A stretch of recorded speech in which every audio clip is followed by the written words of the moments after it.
Lawmakers say they have a solution to this nightmare. We'll look at the idea to get semi-trucks off of I-35.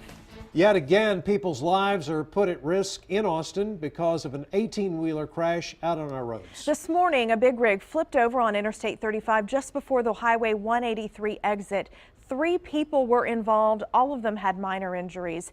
But this is a time lapse of the traffic buildup. The lanes were shut down for nearly 6 hours, causing many drivers' commutes to go up by an hour or more. Now, one lawmaker has a plan to get the trucks off of I-35. KXAN's Phil Prazen shows us how it would work.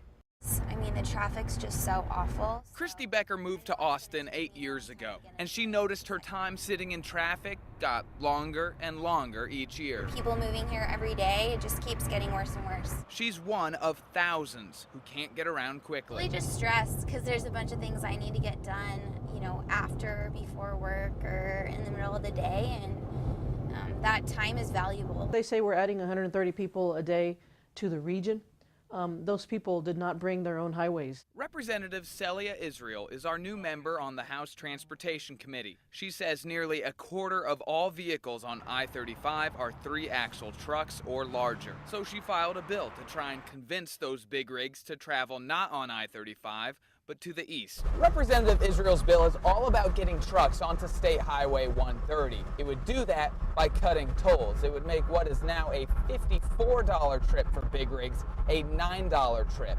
That's the same price as a 2-axle car. They want to get around us as much as we want to avoid them. Yeah, exactly. Christy hopes that will also make our roads safer. Getting these big trucks off the highway would definitely help. They take up a lot of space. You can't really pass them. A little more room to get home from work. Phil Prazen, KXAN News.